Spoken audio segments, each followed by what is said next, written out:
Dagdag kaalaman po, pag-usapan naman natin ang matagal nang pinagtatalunan na issue.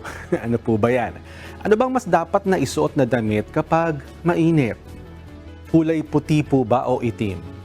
Sinasabi na hindi po recommended ang itim during summer o tag-init dahil mas malakas po itong mag-absorb ng init. At ang dapat daw na isuot ay puti dahil hindi ito nag-a-absorb ng maraming heat. Alam nyo, bagamat totoo yan, pero may ibang sinasabi ang mga eksperto sa ideya na yan. May sinasabi ang mga experts na convection. Ano po ito?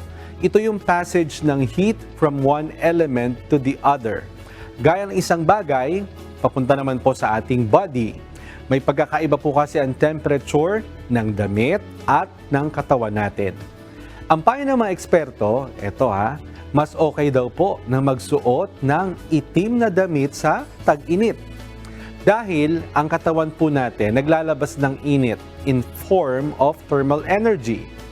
Kapag nakaputi ka, ibabalik sa iyo ng puting damit ang init dahil nagbabounce po ang init sa puting kulay.